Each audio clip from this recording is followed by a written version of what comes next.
The test is in four-part, Part 1, Part 2, Part 3, and Part 4. Now look at Part 1. Part 1. You will hear a telephone conversation between an employee at a pet insurance company and a customer. You have 30 seconds to look at questions 1 to 6.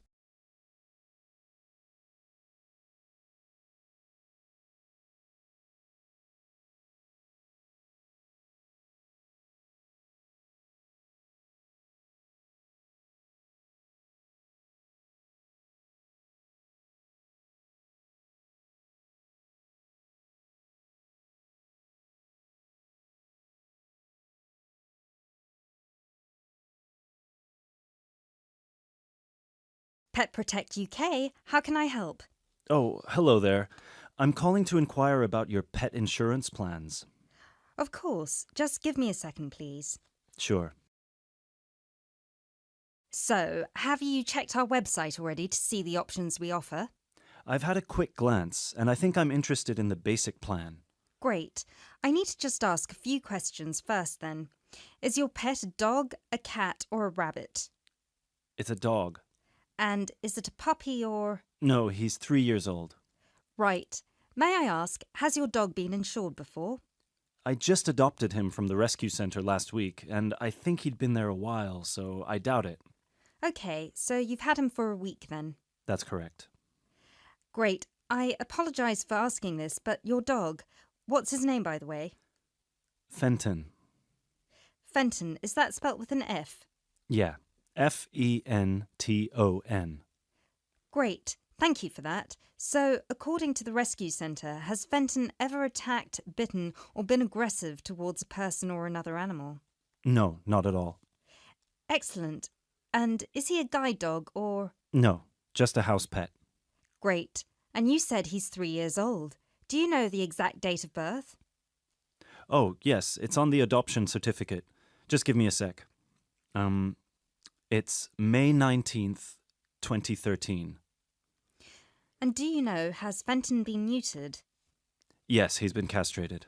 Excellent. And final question, what type of dog is Fenton? Is he a pedigree, a crossbreed, or a mixed breed?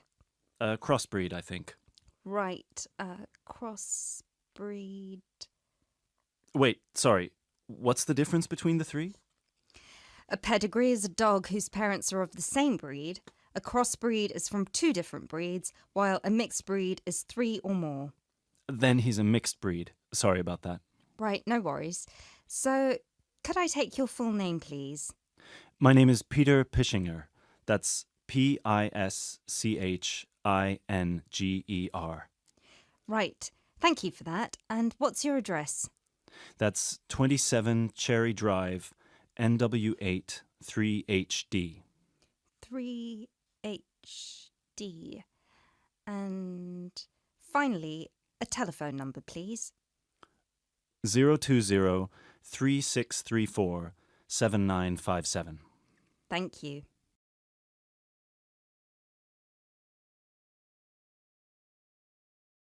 You now have 30 seconds to look at questions 7 to 10.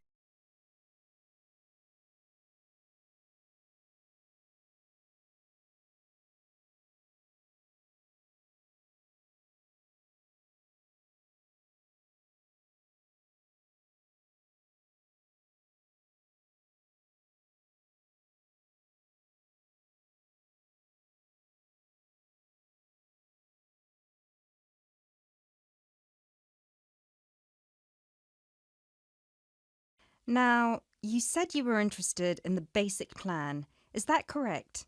Yes, that's correct. May I ask, are you planning to switch insurance providers after the first year of your pet insurance, or is there a possibility you might renew with us? I haven't really thought about it. Why? The reason I'm asking is because if you plan to renew with us, it might be worth considering our premium or ultimate premium plan. With the basic plan, you will have to pay the same fee of £8 per month regardless of how long you stay with us. If you choose one of our other 2 plans, though, you will receive a discount for the first 6 months. You'll only have to pay £12 for premium and £15 for ultimate. And then, depending on your circumstances, you might be eligible for further discounts after your first year, depending on how many expenses you claim. If you claim less than £300, you'll have to pay the same as for the basic plan, but receive the cover provided by the premium plan. Huh. Is that something you might be interested in? I'll have to think about it. Is it possible to switch to one of the other plans later on? Yes, of course. You can always upgrade. Let's stick to the basic plan for now then, and then I might call you back to switch. No problem. So, what happens now? Well, first we would need you to come over with little Fenton so we can have a look at his documents and medical history. We'd also need you to get him to the vet for a quick checkup. All of this is standard procedure before we can proceed with the insurance plan. And then, when all that's done, you can either set up a direct debit in person or you can call us back and do it over the phone. Right. And the basic plan will cover... Well, the basic plan covers veterinary fees, obviously, plus a few more things such as boarding costs, loss by theft or straying, advertising and reward, death by accident or illness. You can find a comprehensive list on our website, or I could forward it to you via email if you prefer. Thanks. I'll check the website. No problem. So, shall we book you an appointment so you can come over?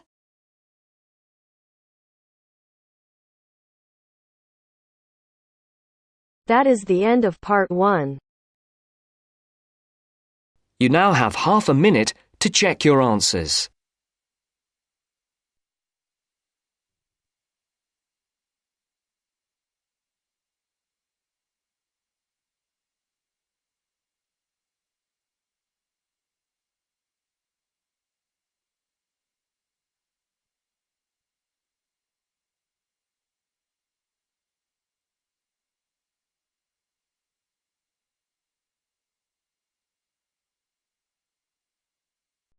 Now turns to part 2.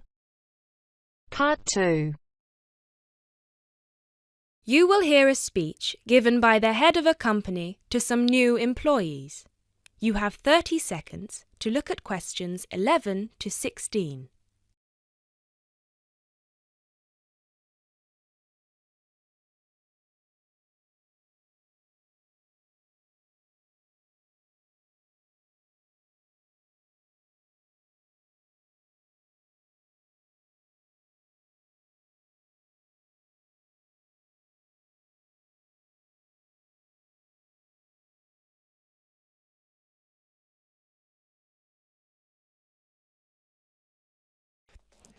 First of all, a warm welcome to Barker's Country Safaris. We're delighted to have you all on board for this season. I know you've all been told a bit about the company when you had your job interview, but I thought it would be worth telling you a bit more about ourselves. Barker's was set up 10 years ago by myself, John, and my then girlfriend and now wife, Nancy. We started it initially just as a hobby. We felt that there was a good opportunity to share our love of the countryside in this part of the world with the many visitors who come here. As you know, most people come for the beaches in the summer, but there is so much more to the region, and this is what we wanted to exploit. Nancy and I were born near here, and as teenagers we went climbing, kayaking, whitewater rafting, potholing, and just straightforward walking. This district is in our blood, and we love it. While we were still at university, we started taking small groups of visitors out into the national park in Nancy's brother's old Land Rover. We'd drive them around the back lanes and into the forest. We'd also organise rock climbing tours for friends of friends. Then, each year, without us having to advertise, people came back to us to ask for more excursions and trips. So, 5 years ago, we gave up our other jobs to focus full-time on Barker's Country Safaris. Now, 2 years after that, we set up the activity tour part of the business, and 1 year ago, we expanded into organising activities for school groups during term time. Obviously, this was a massive challenge with all the health and safety requirements, but it's proving a great success.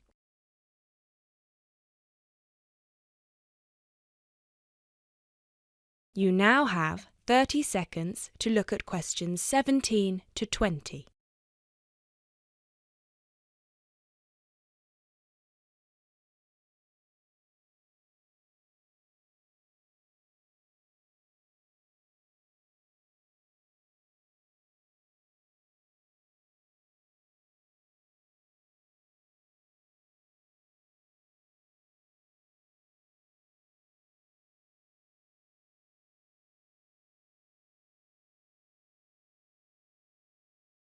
Anyway, we'll certainly not be dealing with school parties during the summer holidays. Our clients for the next 3 months are mostly family parties or groups of friends, and I'd like to talk a bit now about the tours we offer and what your responsibilities will be. Our most popular excursion is the Woodland Tour and Trail. Now, often this is sold out and we have all of our 10 jeeps in convoy with 8 people in each jeep. It's a lot of fun. These tours really offer a taster of what we can provide. So as both driver and guide, it is important that you do a good job here so they come back for the bigger tours. I will talk about the commission package later. As the summer days are so long, we have 3 tours each day, but you will not be expected to work on more than 2 of them. Morning tours start at 8 a.m. and go to midday. Afternoon tours are from 2 p.m. to 6 p.m. and then evening ones 7 p.m. to 11 p.m. All the tours follow the same route and you should have made yourselves familiar with all the key information. This was provided to you in the information pack you were sent when you accepted the job offer. This is important, so if you haven't had time yet, please do so now. Our second most popular tour is the Family Exclusive. Now, this tour is for the whole day and for only one group. Usually it is just one jeep, but sometimes there are 2 if the party is large. These tours go from 10 a.m. till 5 p.m. and include lunch at the Brown Bear in Lower Middleton. We have a number of different routes for these tours as we don't want our premium clients being made to feel that they are part of a large package deal. You'll be told which route to take with your weekly schedule. Now, I'd like to move on to these specialty tour packages. These are the ones that we're keen to book people on once they've done the Woodland Tour and Trail trip.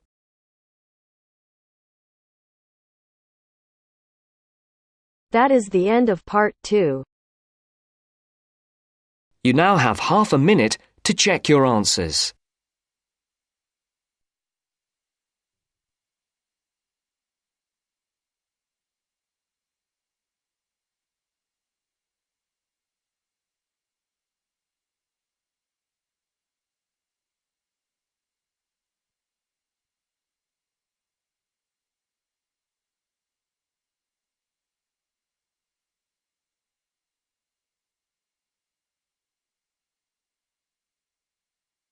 Now turns to part 3. Part 3. You will hear a conversation between 3 students who are preparing a presentation. First, you have some time to look at questions 21 to 25.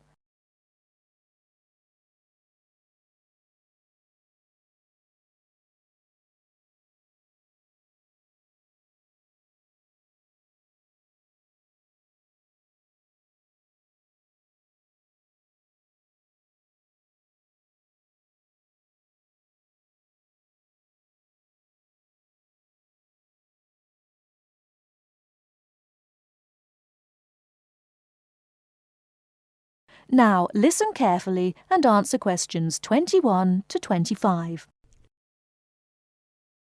Hey guys! Oh, hey, Gail. You made it. Yeah, sorry. I was stuck at the library paying late fees. Have you guys started going through the data yet? Yeah, we've already collated it and we've started designing the graphs we're going to use in the presentation. Oh, really? That's fast. Well, anyway, here's what we've got so far. Okay, so... Wow, 38% said they thought about quitting school in the first year. That's a huge number. Yeah, and only 10% said they were happy at school from beginning to end. Amazing, isn't it? Yeah, I thought the majority would be happy here. Well, just remember that about 30% of the school population are foreign students, and from the UK students, only 2% are actually from the area. So, I guess it makes sense that people would miss home. Yeah, but to want to actually quit school... Well, they didn't want to exactly. They just thought about it. Okay, so how should we organise the presentation? What did you guys decide? Well, Kevin and I were saying that we should start by explaining what the topic of our research was, and how we decided to collect the data. So, I'll start by saying that our topic was how first-year students felt a month after beginning school, and how their attitudes progressed and changed by the end of the academic year. So then we were thinking that I should explain that the population we want to study was obviously first-year students, but because we need their complete experience from the beginning to the end of their first year, we'd have to actually poll students in their second and third year. And then we said that you should explain how we access the population. So I'll say that we got the permission from the school to go to different classes from different departments and hand out the surveys in paper form, right? Right. And that it took us about 3 weeks to complete this part of our research. So then we need to describe the 3 different areas of focus of our survey. So Lindsay can do that. Say that the survey had 3 sections. The first one asking just some general questions about the age, gender, nationality and field of study of each student. Then the second one focused on how they felt in their first 6 months at school.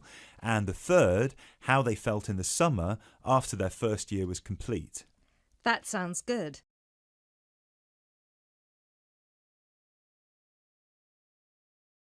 You now have 30 seconds to look at questions 26 to 30.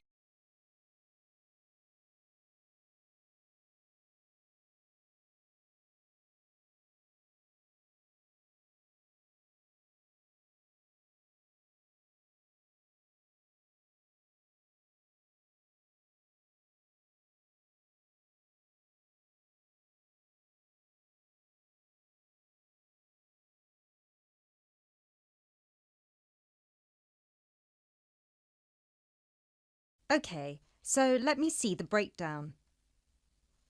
Okay, so we've got an equal distribution of boys and girls. That's good. Almost equal.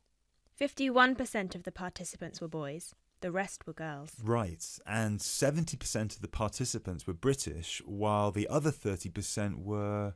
10% were from America and Asia, 2% were from Africa, and 18% were European. We had a small number of Australians as well, 0.03%, so I guess Europeans were 17.97% if you want to be precise. Which we should. Anyway, and obviously the age was all 20 or 21, with a few 19-year-olds. Only about 5%. No, wait. 4%. Right? No, it's 5%. Look. Right. Okay. So Lindsay will describe the 3 sections, and then you, Kevin, you'll describe the demographic and geographical breakdown, and You can start with the graph, and then we'll all explain the data together. Right, so we'll put this graph up on the board and explain that most students experience some form of homesickness or mild depression in the beginning of their course. But we need to point out that by the end of the year, it was only 5% that still felt like quitting school. Yeah, but remember that we didn't actually have the opportunity to interview or poll any of the students who left school, so the information we have only relates to current students, and those numbers might be bigger in reality. Yeah, I guess we need to mention that. But we did check the dropout rate for the last 2 years, and it was very low, so at the end of the day, the numbers can't be much bigger. Yeah. Anyway, so after we explain the data and we show the 3 graphs with the background information and the responses for 6 months and 1 year, we should spend some time also talking about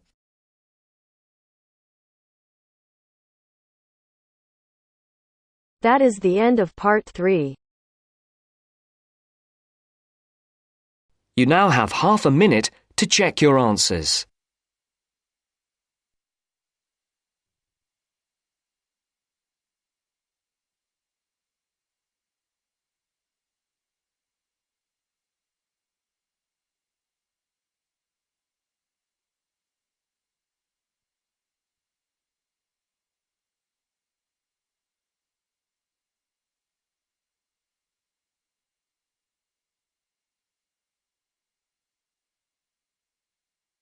Now turns to part 4. Part 4. You will hear a biology lecture about tubellaria. First, you have some time to look at questions 31 to 40.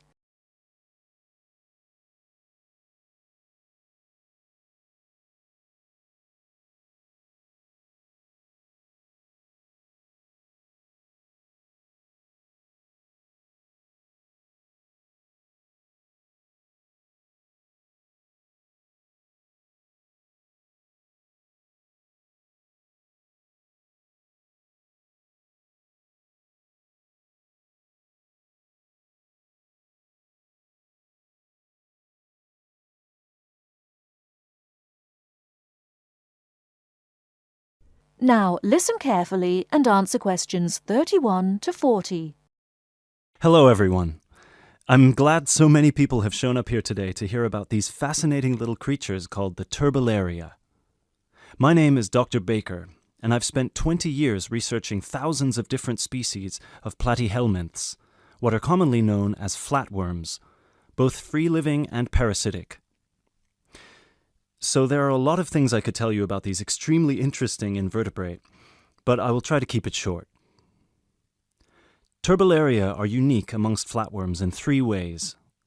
The first one is that, unlike 80% of all platyhelminths, Turbellaria do not need to secure nourishment from a living source. This means that they do not generally parasitize a host, but are instead found living freely in the environment. So, no need to worry about any of these little samples I've got here escaping and causing havoc.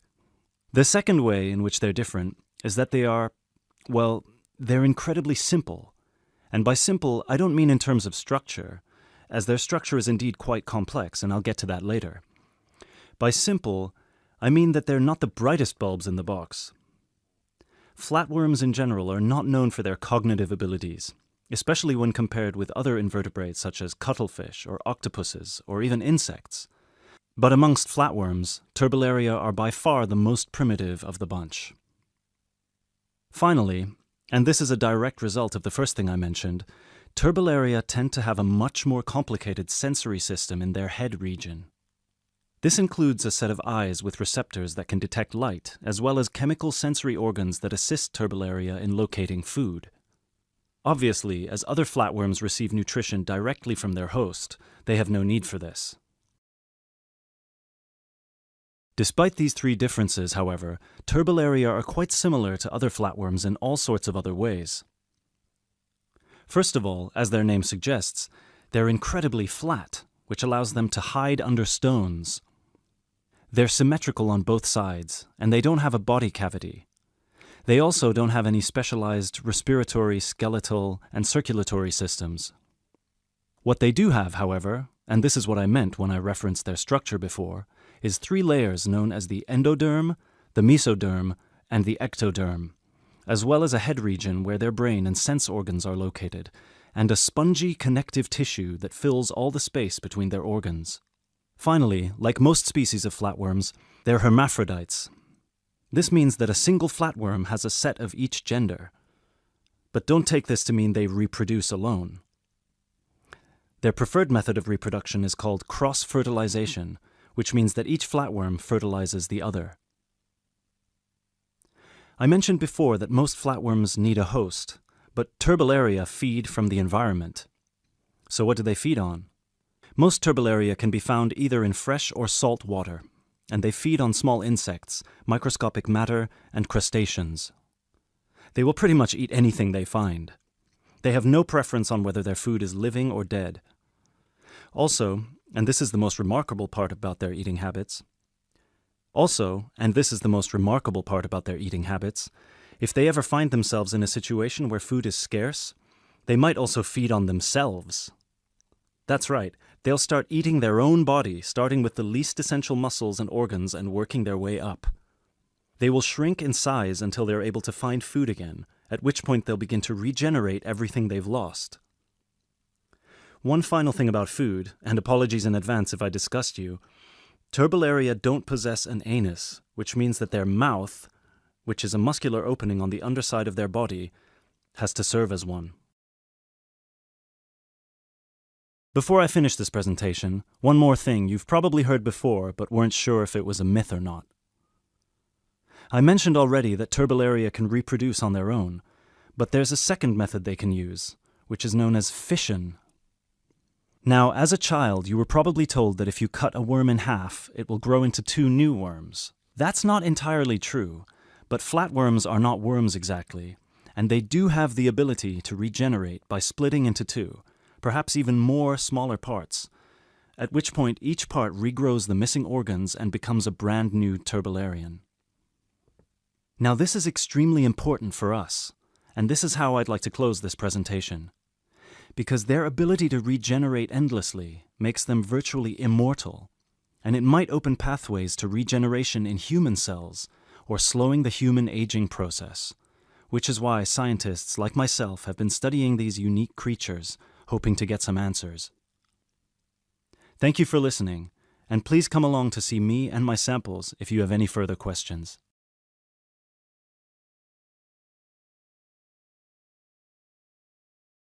That is the end of part 4. You now have half a minute to check your answers.